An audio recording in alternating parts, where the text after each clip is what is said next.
Allô? Le professeur? Non, pas encore.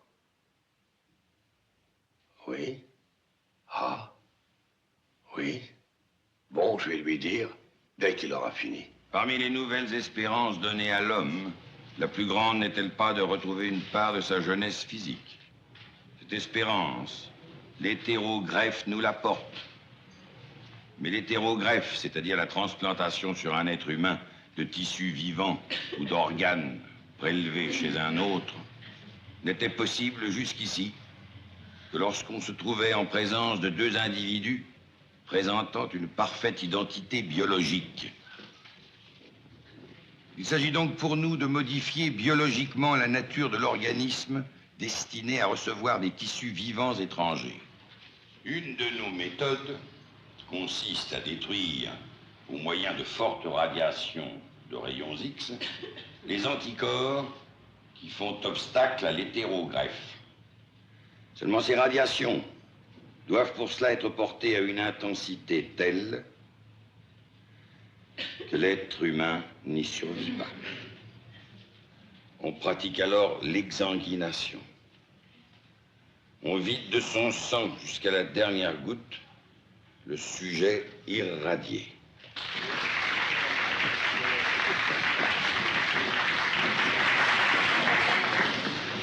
On vient de téléphoner pour vous, monsieur le professeur. L'Institut médico... la morgue, quoi. Il faut que vous y alliez tout de suite. Cher professeur, votre exposé à lui seul était déjà revivifiant. C'était passionnant, n'est-ce pas, Carl? Passionnant. Quel merveilleux avenir vous nous ouvrez. Pour ce qui est de l'avenir, madame, il faut quand même s'y prendre un peu plus tôt.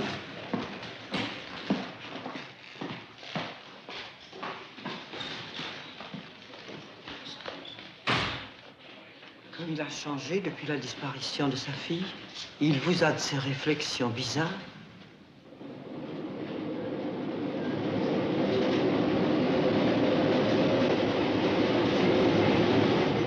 Cette histoire est évidemment bien étrange, mais ça m'a tout l'air d'être ça. Quand la fille du professeur Génésier a disparu de la clinique, il paraît que sa figure n'était encore qu'une plaie. Évidemment, cette disparition du masque épidermique confirme votre supposition. L'accident de voiture, les brûlures profondes au visage, puis le séjour dans l'eau. Avec les rats, docteur. Il faut y penser aux rats. Ah, c'est vrai. Ah, il n'en reste pas moins que le signalement de cette jeune noyée est également le même que celui de Simone Tessot.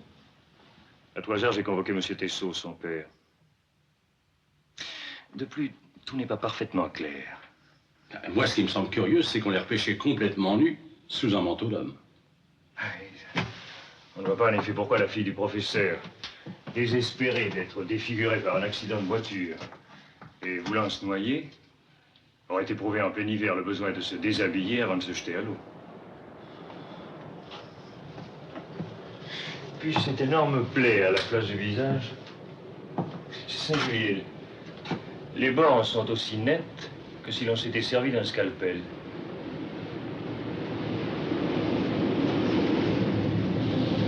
Ah, le voilà.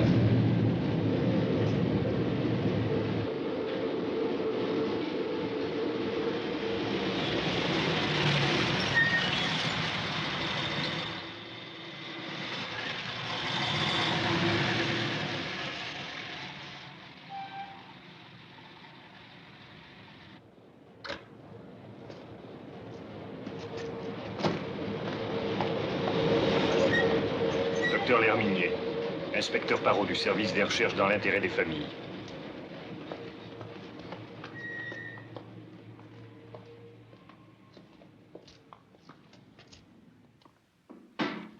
Monsieur le professeur, je déplore infiniment les tristes circonstances qui nous font nous rencontrer. Expliquez-moi. Ce matin, dans la Seine de Marignan, on repêchait le corps d'une jeune fille. Son séjour dans l'eau correspond à peu près au temps qui s'est écoulé depuis que mademoiselle Génésier a disparu de la clinique. Le signalement concorde. Le visage est endommagé. Seuls les yeux sont intacts.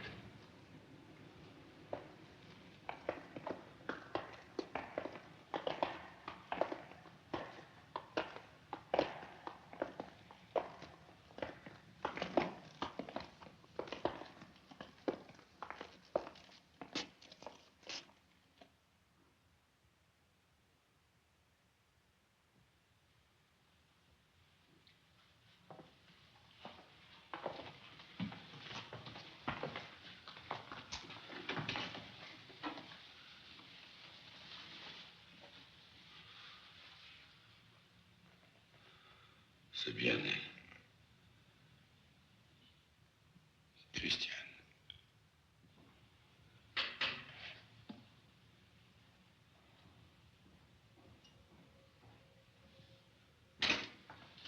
Monsieur Tessot est là, docteur. Dites-lui que l'identification est faite et ne laisse aucun doute. Il ne s'agit pas de sa fille. Bien, docteur. Je l'avais convoqué au cas... Oui, bien sûr.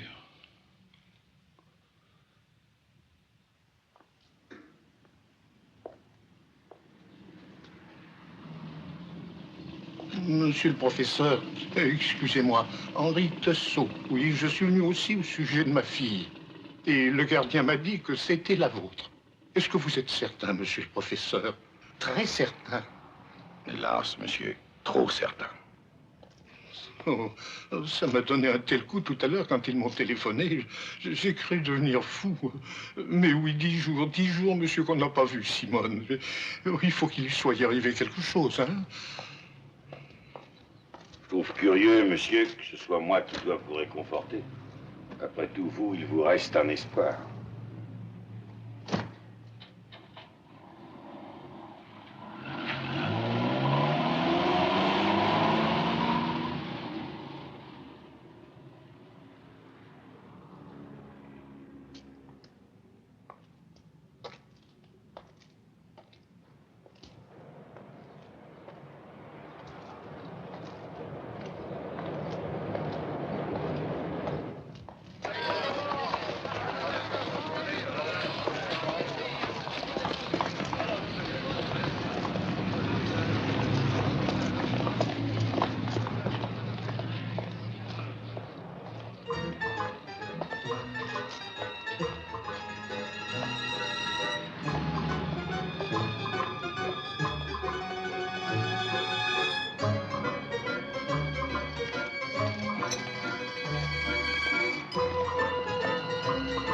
Bonjour, Juliette, comment ça va? Je te présente Edna.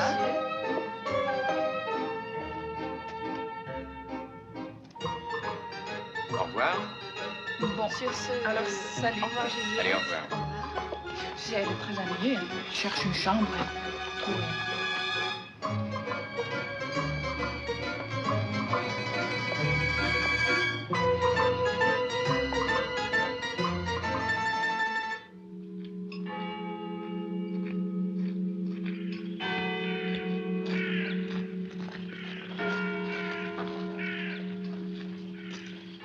En vieillissant, il commence à ressembler à son père. Vous vous souvenez?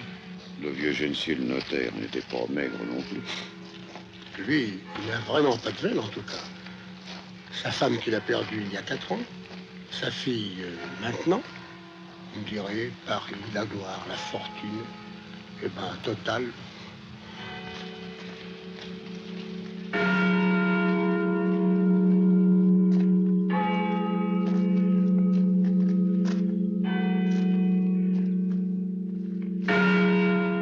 Le jeune homme, qui c'est? C'était le fiancé de la petite, un docteur. Il travaille avec le professeur. Et la femme? Sa secrétaire, il paraît. Une étrangère. Elle a l'air toute retournée.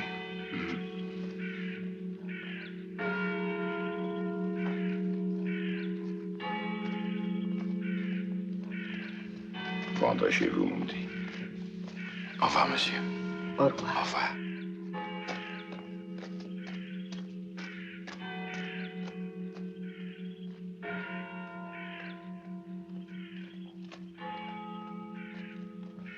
Non, pardon.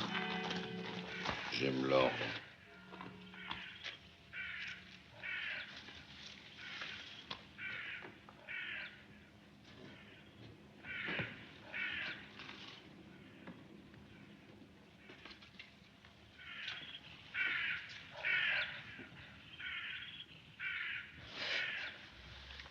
Non, non, pardon.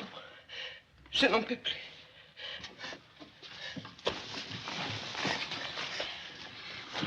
Tais-toi.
Je n'aime pas cette manie de fouiller partout. Je n'ai pas encore eu le temps de t'expliquer, ma petite fille. Bien sûr, tu vois ton nom encadré de noir. Bien. Qu'est-ce que tu imagines? Je n'ai pas besoin d'imaginer. Je vois des choses horribles.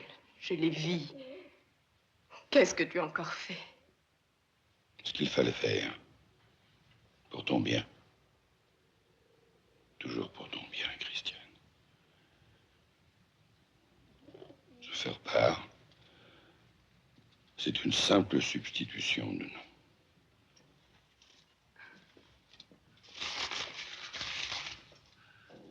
Puisque cette fille est morte à la suite de l'opération, j'ai pris un risque de plus. J'ai fait croire qu'il s'agissait de toi. Puisque tout le monde te croit morte, les gens n'approfondiront pas. Ils ne chercheront pas à savoir ce qui se passe ici, surtout. Christiane, ton masque. Prends une fois pour toutes l'habitude de porter ce masque. Où l'as-tu caché? L'habitude. Maintenant, je voulais dire, prends l'habitude de le porter pendant le temps qui nous sépare de la réussite. Ne pleure pas, ma chérie, je t'en supplie. Je réussirai, je te jure. Je n'y crois plus.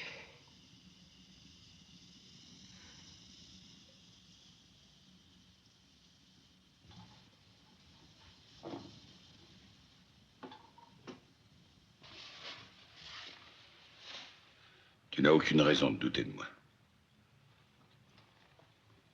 Bon Dieu, on sait ce que je vaux, non? Tu auras un vrai visage, hein? Je te l'affirme.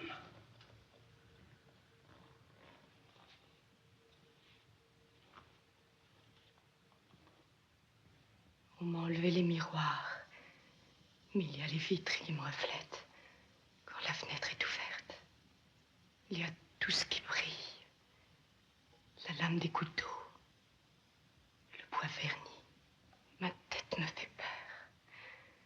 Mon masque me fait plus peur encore. Soyez confiante, Christiane. Regardez-moi. Est-ce qu'il n'a pas déjà réussi sur moi? Vous aviez un visage, vous. Abîmé peut-être, mais pas détruit comme le mien. Il me ment. Il me ment parce qu'il sait que c'est sa faute. Sa faute? Un accident de voiture. Le hasard. Le hasard. Son besoin de dominer tout le monde, même sur une route. Il conduisait comme un dément. J'allais mourir après l'accident. Pourquoi a-t-il tout fait pour que je vive? Je voudrais être aveugle. Aveugle. Morte. Christiane.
Je vois que vous êtes seule, mademoiselle.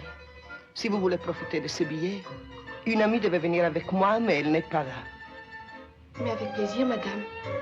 L'ennui, c'est que je n'avais pas l'intention de prendre une place trop chère. Mais rassurez-vous, ce billet, je vous l'offre. Merci.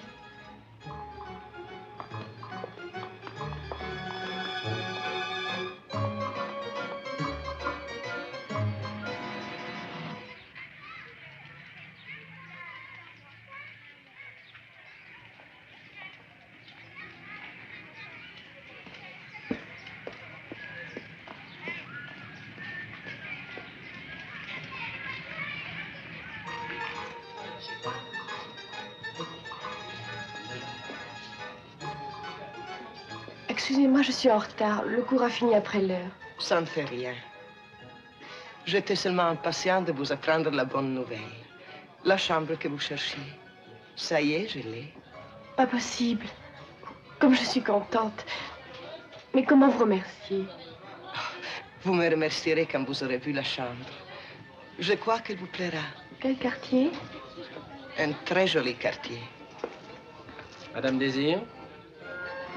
La même chose pour mademoiselle. Allons là-bas, j'ai la voiture. Les propriétaires sont des amis.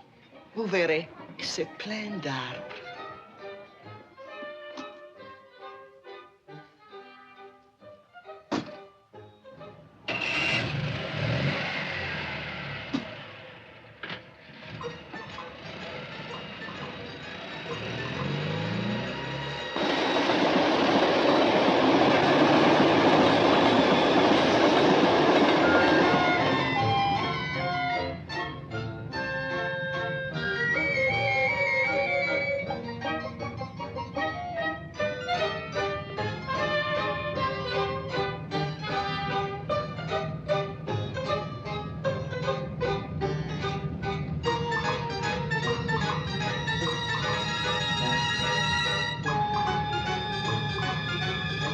Ça a l'air très loin. J'ai fait une grande tour. La route directe est tellement encombrée à cette heure-ci.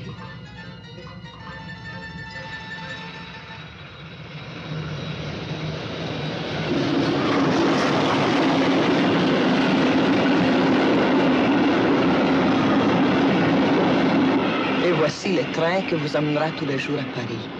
Et en moins de 20 minutes. Est-ce que vous ne vous sentez pas un peu seul, si loin de votre famille? Si, un peu. Quelquefois.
Ces chiens, il y en a combien? Vous voyez, vous serez bien gardés.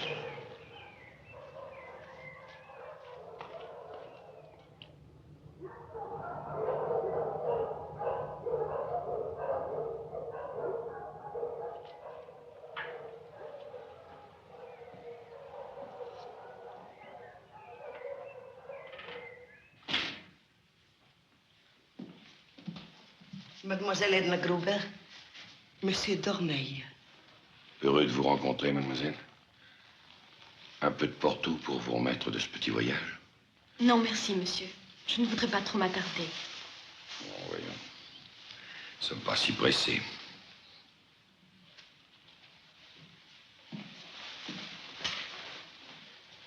Dans un instant, je vous montrerai votre chambre. Elle donne en plein sur les arbres. Je suis sûr qu'elle vous conviendra. Je ne sais pas. Il faut que je réfléchisse. Non, non. D'abord, la chambre, il faut que vous la voyiez.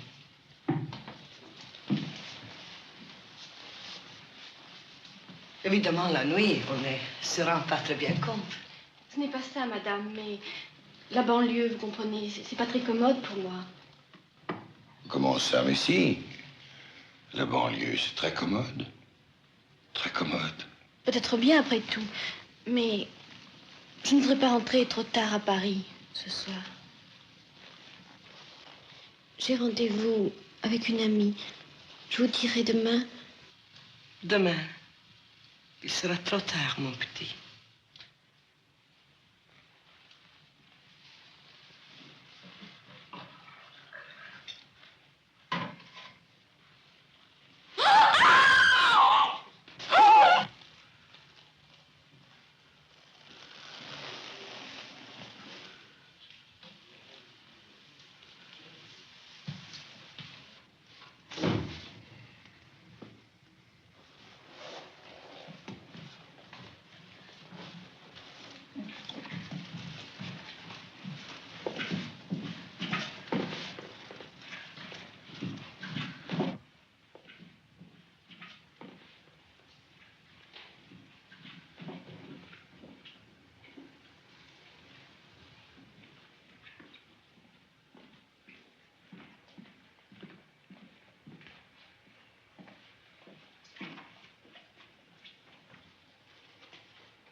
Ouvre, vite.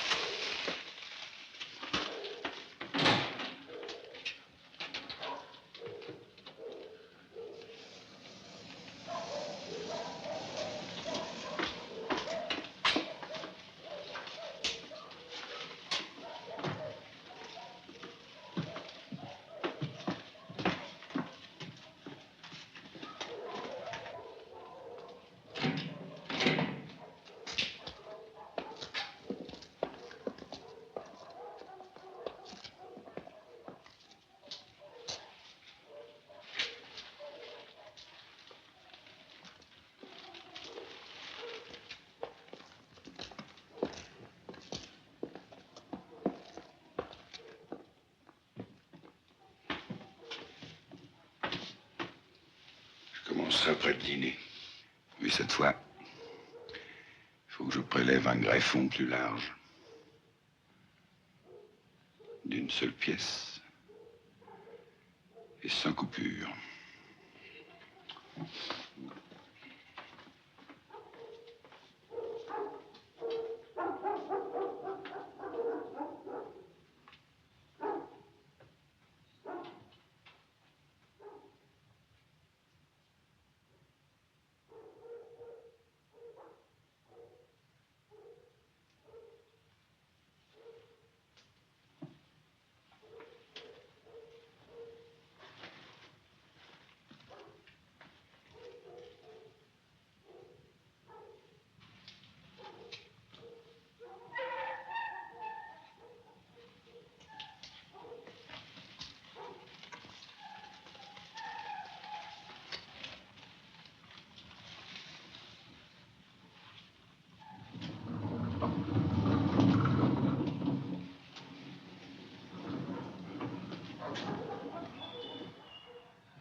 Story.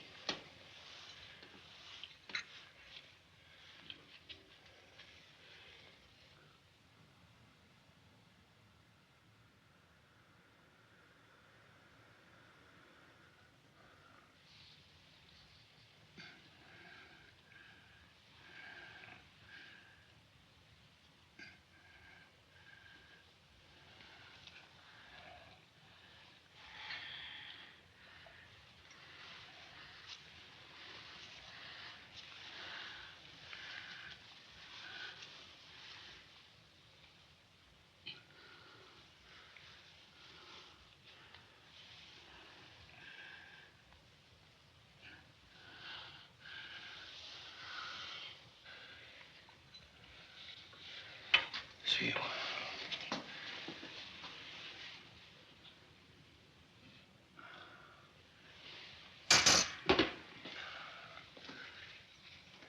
Crayon.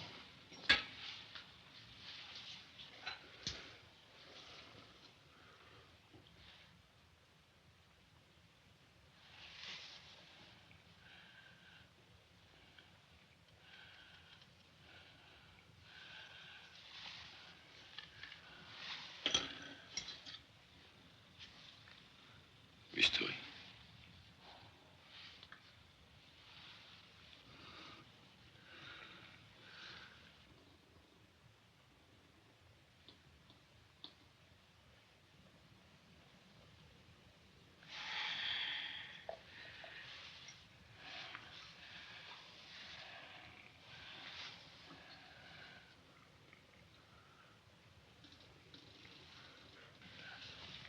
Grâce.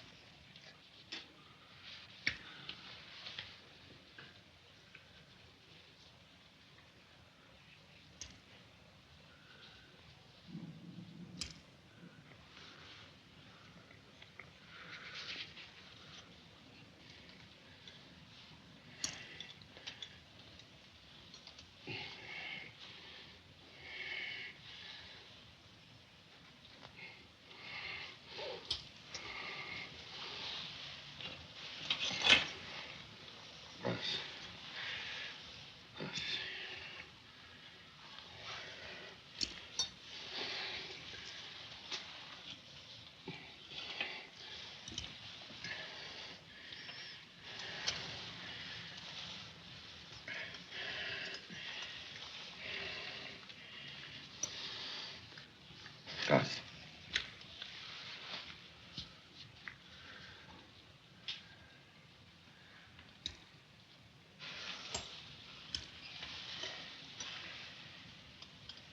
Grâce.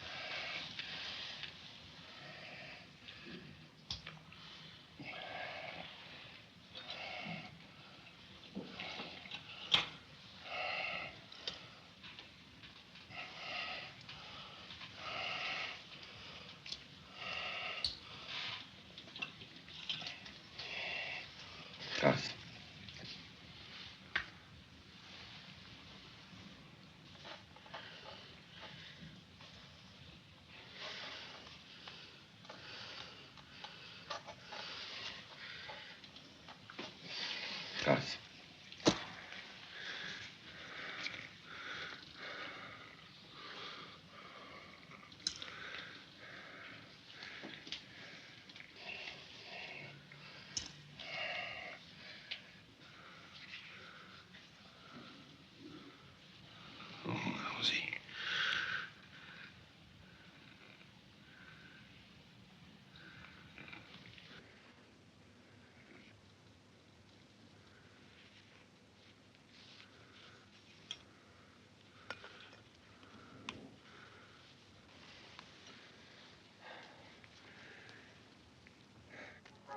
Vous comprenez, docteur, les jeunes, c'est toujours pareil. Ils aiment les animaux quand ils sont petits.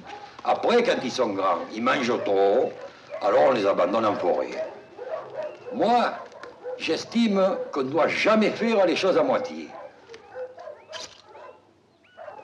Oui, bien sûr. Surtout que ce qui est le plus facile, c'est la dernière moitié. Oui.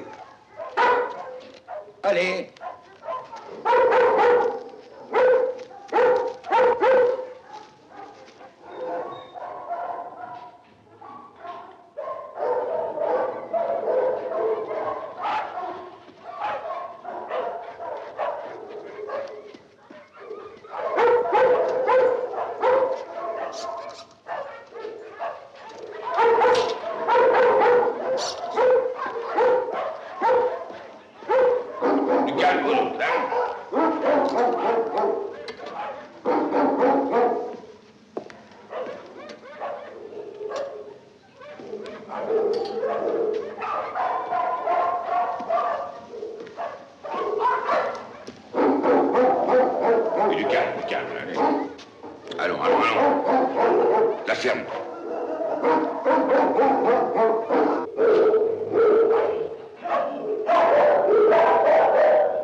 Elle s'est alimentée normalement.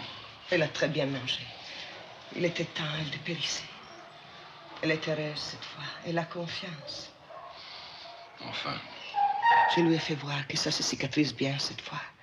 J'aurais fait le pansement. En dessous, c'est net. C'est parfait. Beaucoup mieux qu'hier, tu verras. J'ai si peur. Non, tu as tort. Moi aussi, j'ai confiance cette fois. Moi, j'espère, c'est tout.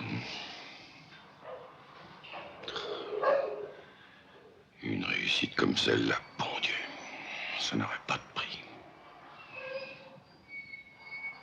J'ai fait tant de mal pour ce miracle. Tant de mal à toi aussi. Bien sûr. Mais je n'oublie jamais que je te dois mon visage. Mais oui. Moi, je l'oublie quelquefois. Tu as raison. Il reste si peu de traces. Chut, chut, Louise.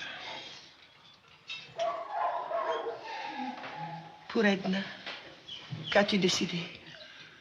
Soigne-la. Alimente-la. Plus tard, j'aviserai.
Edna, elle s'est échappée.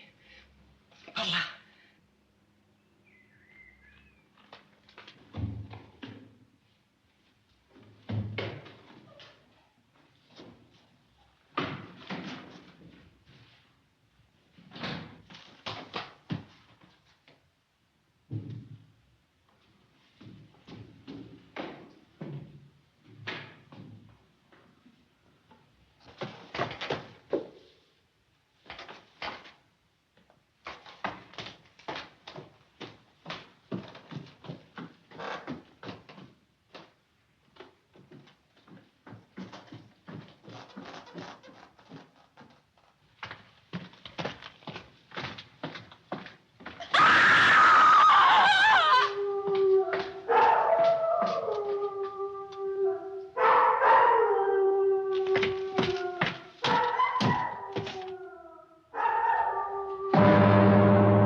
d'autres détails qui a retenu votre attention? Enfin, non. Ah, si. Ah. Edna m'a dit que cette femme portait toujours un très large collier de perles. Vous voyez ce que je veux dire?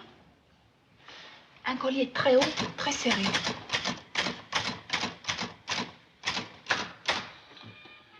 Oui, mais je n'en suis pas plus avancé.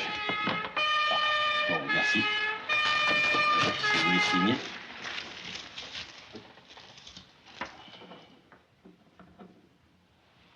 Allez, vous pouvez disposer, mademoiselle.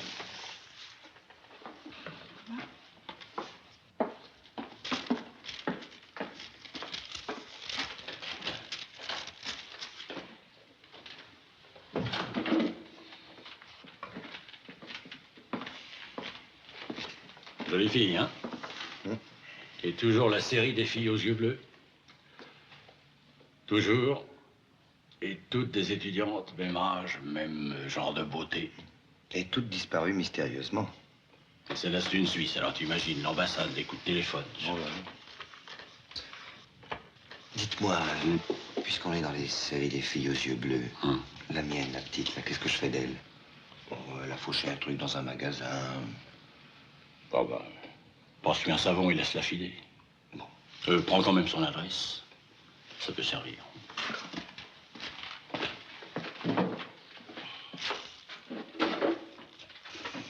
Eh oui. C'est comme ça qu'on finit ses jours en prison. C'est la première fois. Je sais pas ce qui m'est passé par la tête. Ben, la prochaine fois, c'est la correctionnelle. Allez, donnez-moi votre adresse. 12 rue des Pyrénées, 20e. Disparaissez maintenant.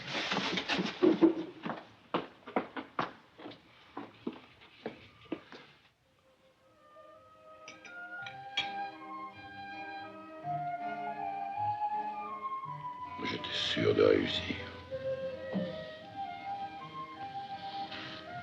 Et dire que tu doutais de moi. Maintenant, tu as ton beau visage. Ton vrai visage. Tu vas pouvoir revivre. C'est vrai. Mais il faut aussi que je ressuscite pour les autres. Comment faire? Pour commencer, tu voyageras. Un grand voyage. Je te procurerai des papiers. Tu pourras te choisir un nom. C'est amusant, ça. Un visage nouveau. Identité nouvelle. Moi, Christiane, je vous trouve encore plus belle qu'avant. Comment dire? Avec quelque chose d'angélique que vous n'aviez pas. Angélique, je ne sais pas. Quand je suis devant la glace, j'ai l'impression d'être devant quelqu'un qui me ressemble et qui revient très loin. Très loin. Et Jacques? Oui, oui, oui, Jacques. Évidemment. Ça pose un problème. Je lui expliquerai. T'aimes tellement. Tu seras très heureux. Souris. Souris. Pas trop.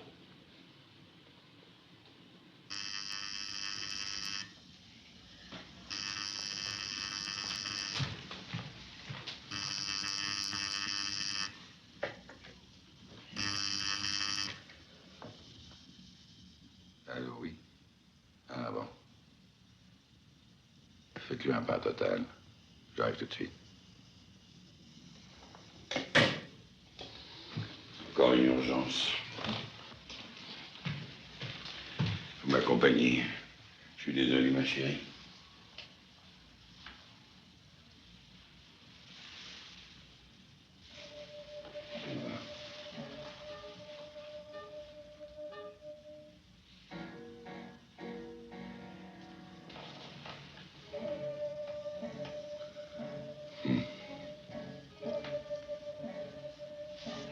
Tu ne te maquilles pas, j'espère. Non. Pourquoi?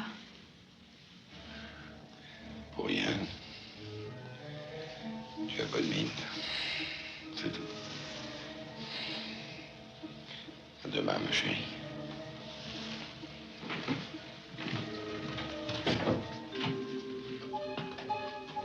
Je ne serai pas très longue. Je reviendrai vous dire bonsoir.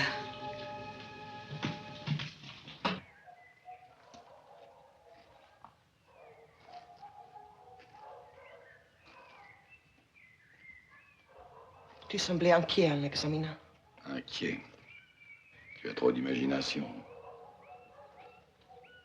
Pourquoi mens-tu? Depuis le temps que je te connais, je lis sur ton visage. Dis-moi la vérité. C'est raté.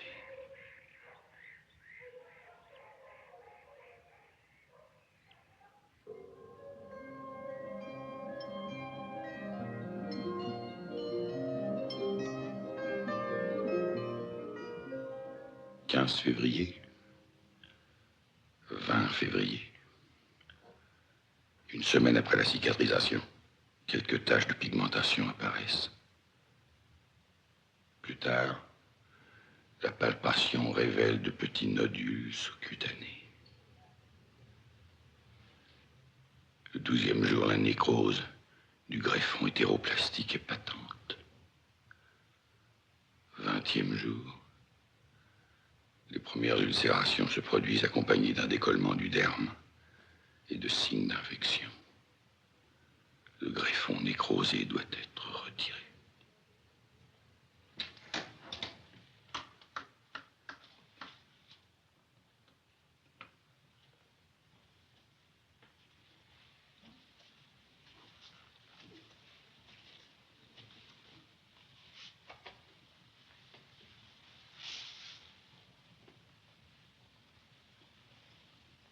Christiane.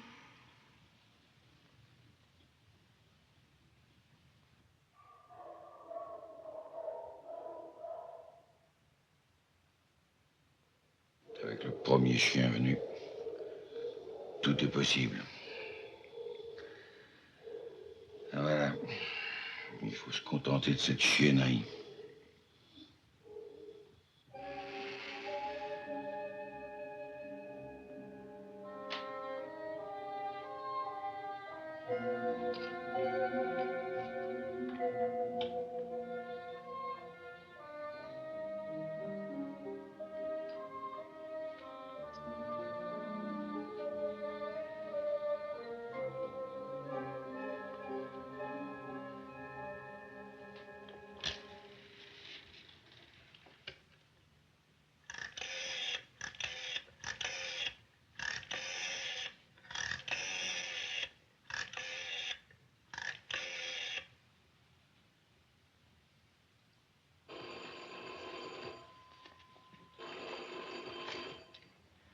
Allô?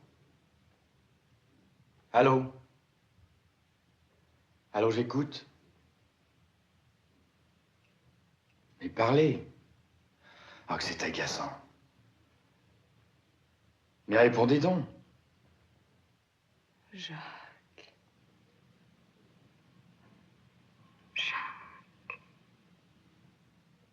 Christiane. Christiane, vous êtes folle. À qui téléphoniez-vous? Ma personne? Est-ce que vous vous rendez compte de votre imprudence? Oui, je sais. Les morts doivent se taire. Mais alors que je devienne morte pour de bon, je n'en peux plus.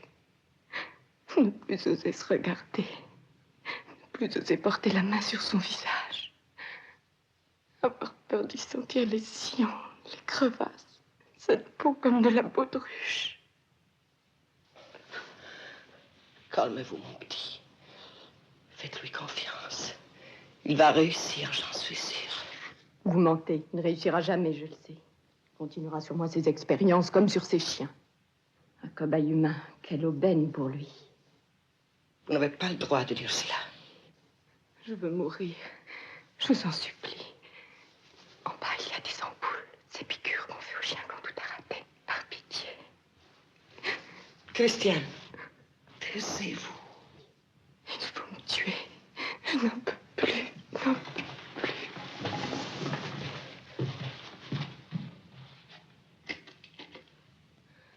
Allô? Viens, viens vite. J'en suis sûr, monsieur l'inspecteur, j'ai entendu la voix de Christiane. Oh, vous avez cru l'entendre. Et encore au téléphone. En avez-vous parlé au professeur Génessier? Bien entendu, mais pour lui, il n'y a aucun doute. Il a reconnu le corps de sa fille. Je sais bien, j'étais présent. Alors, qu'est-ce que vous voulez que je vous dise? C'est peut-être une plaisanterie de mauvais goût qu'on vous a faite. Tout de même. Moi, docteur, je vous le répète, je ne travaille que sur des faits précis. Dans ces dossiers, j'en ai des témoignages. Avec des, je crois bien que, il me semble que, des signalements vagues. Là, le taxi rouge qui a pris celle-ci. Là, la jolie femme au large collier de chien en perles qui accompagnait cette autre. C'est... Un collier de chien en perles? Oui, pourquoi? Ça vous rappelle quelque chose? Attendez. Oui, ça me rappelle quelqu'un.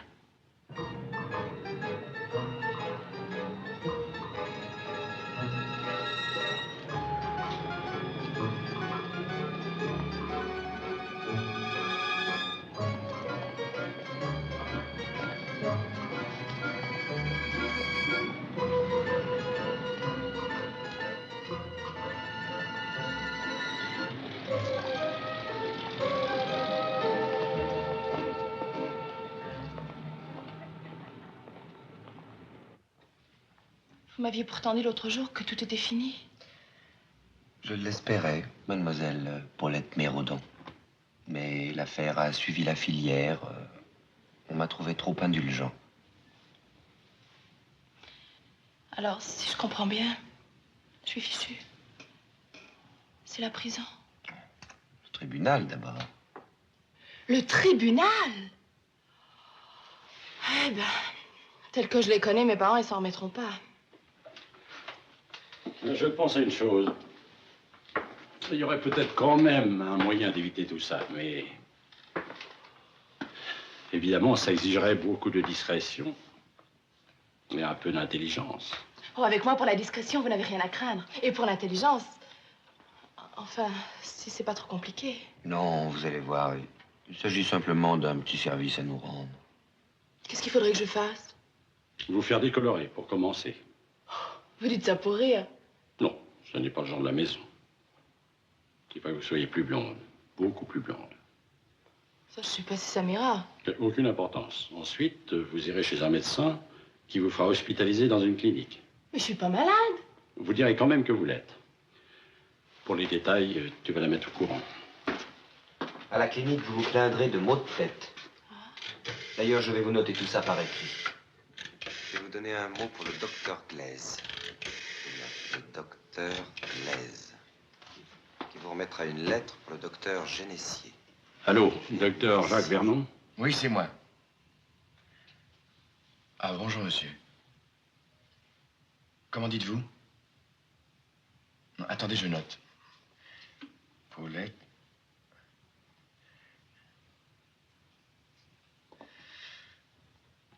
Oh, je pense qu'elle pourra entrer demain matin. Oui, soyez tranquille, je ne la perdrai pas de vue. Oui, bien sûr, ce n'est que pour vérifier une hypothèse. C'est ça. S'il se passait quelque chose, je vous avertirai aussitôt. Au revoir, monsieur.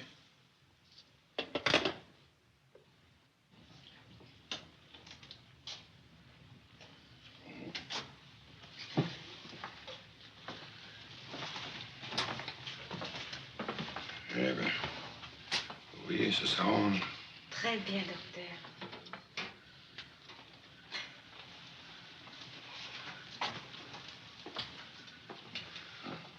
Mademoiselle est entrée ce matin. Médecin traitant. Docteur Glaise. Voici sa lettre.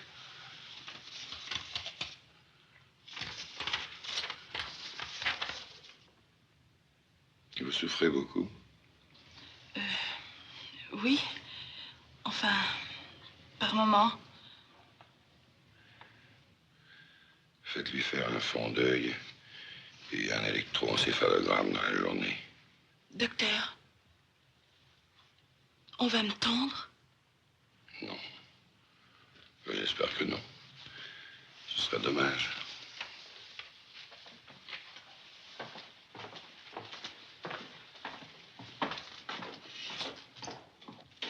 électroencéphalogramme.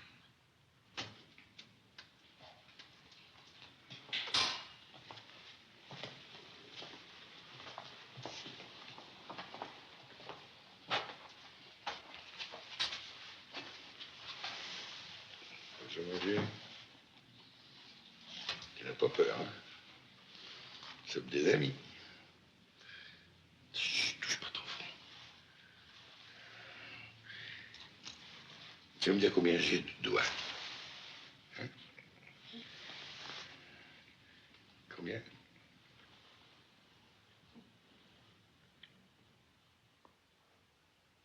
Combien? 3.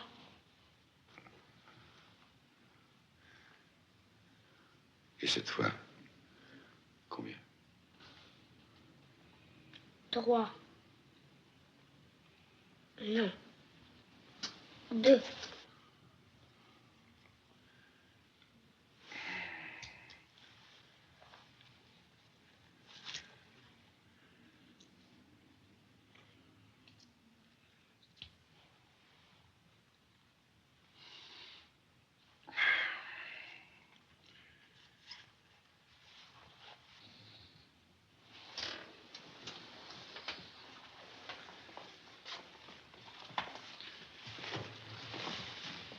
Alors, docteur, qu'est-ce que vous en pensez? J'ai bon espoir. Dites, docteur, vous me le sauverez. Bien sûr. Ayez confiance, allez.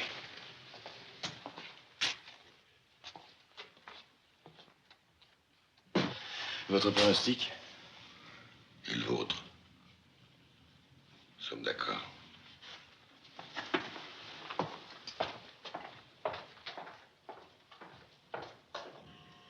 Fermez vos yeux. Ouvrez les yeux. Fermez-les.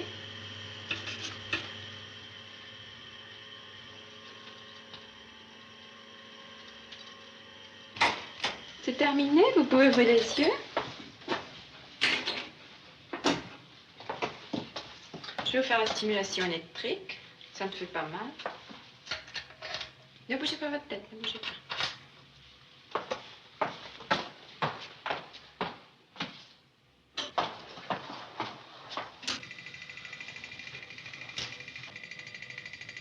Fermez. Continuez.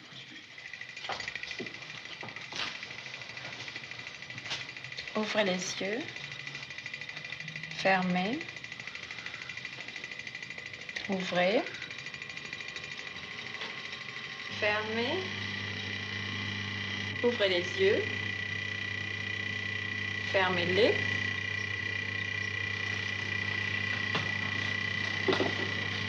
Ouvrez. Fermez. Faites-moi apporter le tracé dès que vous aurez terminé.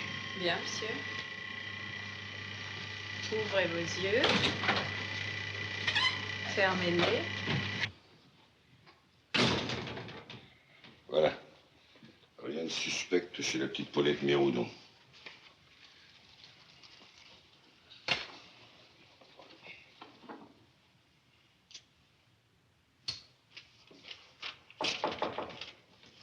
Entrez.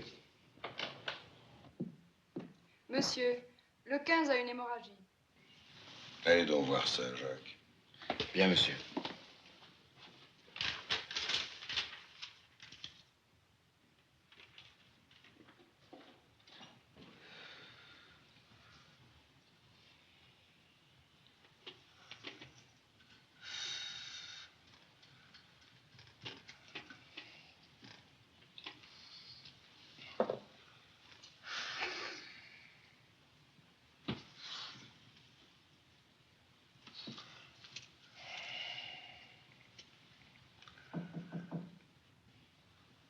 Entrez.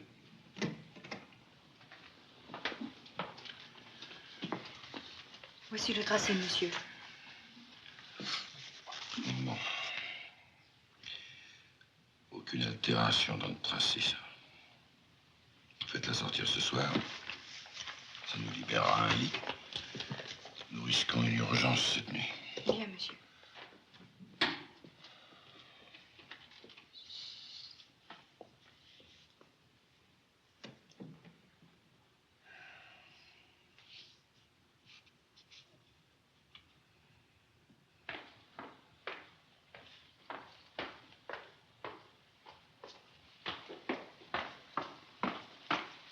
Pardon, madame, c'est bien avant, je vais remettre ce bulletin. En effet, merci, mademoiselle. Est-ce que je peux téléphoner? Oui, pour Paris? Oui. Quel numéro? Botzaris 4284.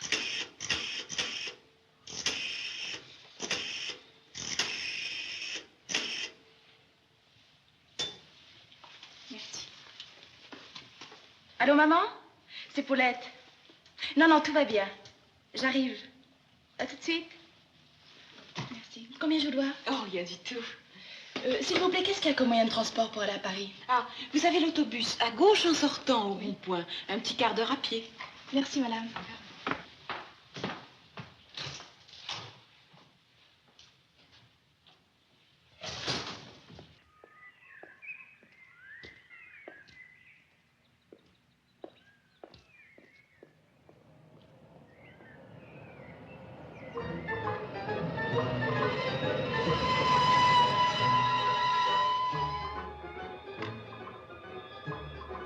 Est-ce que je peux vous déposer quelque part, mademoiselle? Je vais dans votre direction. Oh, avec plaisir, madame.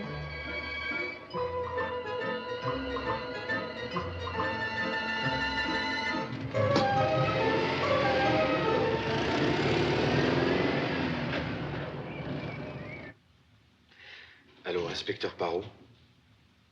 Ici Jacques Vernon.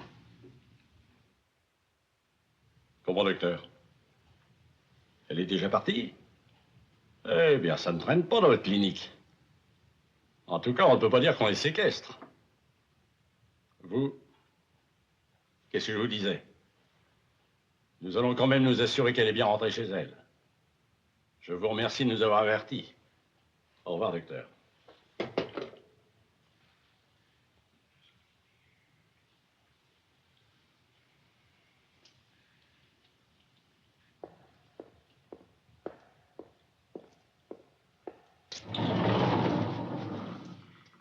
Il y a deux messieurs qui vous demandent à la clinique. Vous vous doutez bien que je n'ai pas le temps. Qu'ils reviennent demain.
Bonsoir, messieurs.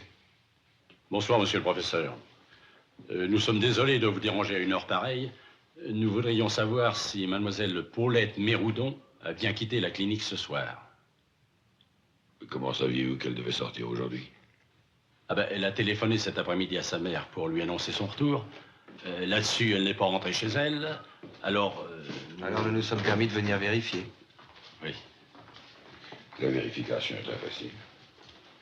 D'ailleurs, j'avais donné l'ordre de renvoyer cette malade. Mademoiselle Paulette Méroudon a quitté l'établissement. Je veux voir, monsieur. Alors, vous vous intéressez à cette jeune personne? Ah oui, elle est mêlée à une histoire assez embêtante que nous suivons. Alors nous aurions bien voulu la voir ce soir.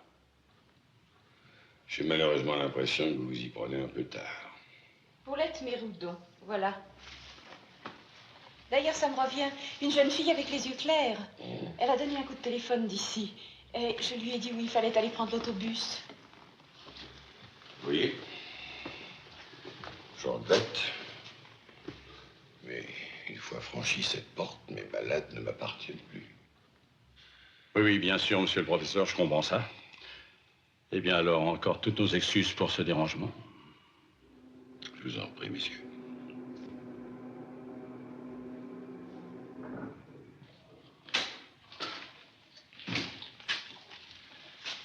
Eh bien alors, bonsoir, monsieur le professeur. Bonsoir. Mon petit Jacques, puisque vous sortez, soyez gentil de raccompagner ces messieurs.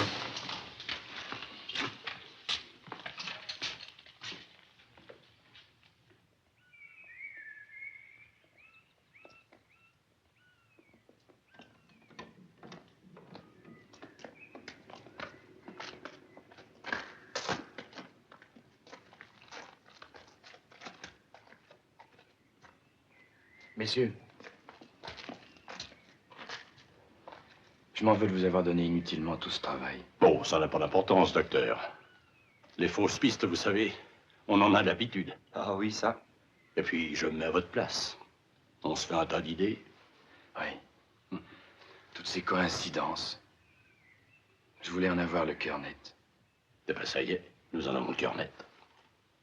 Et puisqu'on parle de cœur, je suis sûr que, pour vous, ça va s'arranger. De ce côté-là. Vous êtes jeune, docteur. Vous avez la vie devant vous. Oui. Merci, messieurs. Au revoir.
Christian, lâchez ça. Lâchez ça.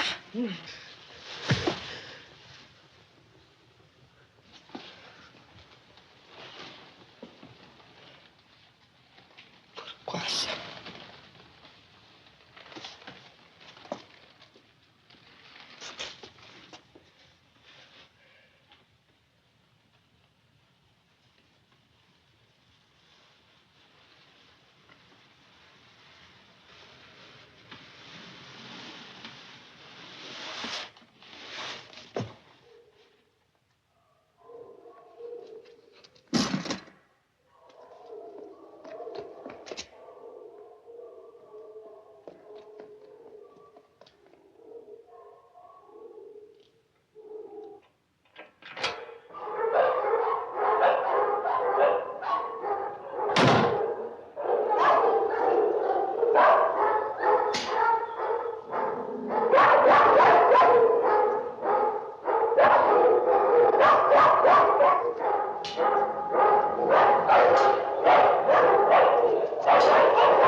Oh!